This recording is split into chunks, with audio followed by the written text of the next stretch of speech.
Sud Radio Regard de Femme, Michel Viannès. Bonjour ma chère Michel. Bonjour Maxime. Aujourd'hui, vous nous parlez du CIO, qui est le comité des Jeux Olympiques, qui a sanctionné en réalité un Ukrainien pour avoir voulu rendre hommage à des sportifs morts depuis 2022. Le comité invoque, lui, la neutralité. Qu'est-ce que vous inspire cette décision ?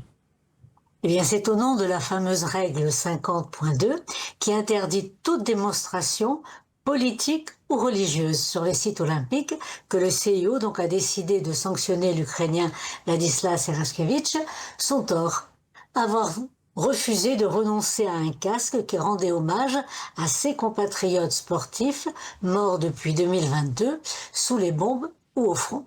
Donc un hommage à des athlètes tués par la guerre serait donc politique.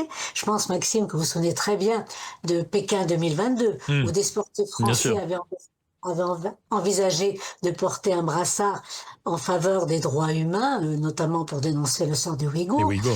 Appel à l'ordre immédiat, neutralité obligatoire. La règle semble claire, dit-on.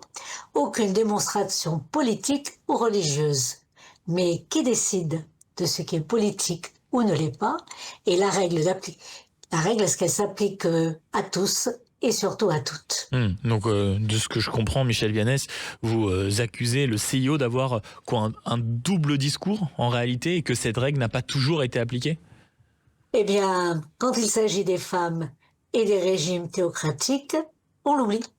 En 1996, aux Jeux d'Atlanta, c'est là où ça a commencé, le CIO accepte les conditions posées par le comité olympique iranien pour qu'une femme puisse participer aux Jeux, qu'elle soit voilée de la tête aux pieds. Et c'est la tireuse Linda Fariman qui sera non seulement l'unique femme de la délégation iranienne, mais aussi la porte-drapeau, un symbole qui était mondial, et ce n'était pas un choix anodin. Autoriser un signe religieux distinctif, visible, imposé aux femmes par certains régimes, est-ce que c'est neutre?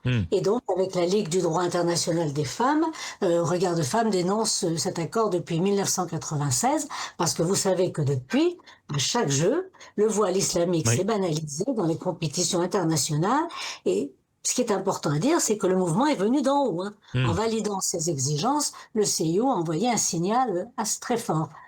Alors, cette tolérance pour ceux qui pratiquent l'apartheid sexuel, c'est quand même un signe plus que fort.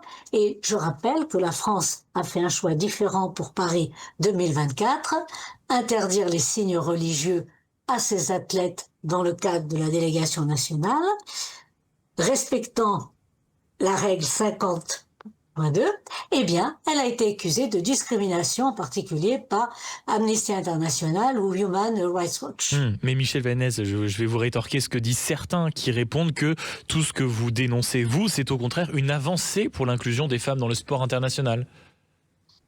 Inclure une femme, à condition qu'elle soit couverte, ce n'est pas la libérer, c'est entériner la contrainte qui pèse sur elle. Ces aménagements, d'ailleurs, ne concernent que les femmes. Aucune délégation n'a jamais exigé que ces hommes adaptent leur tenue pour des motifs religieux.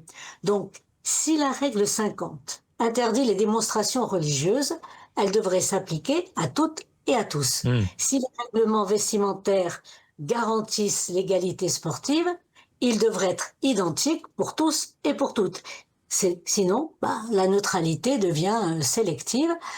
Est-ce qu'elle sert d'outil variable, qui est appliqué avec rigueur quand le message dérange certaines puissances et avec indulgence lorsqu'il s'inscrit dans d'autres équilibres géopolitiques?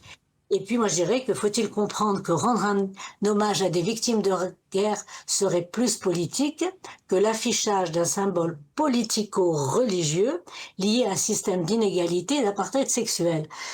Eh bien, que le CIO tolère que le corps des femmes des sportives soit une arme de la guerre idéologique livrée sur les terrains de sport.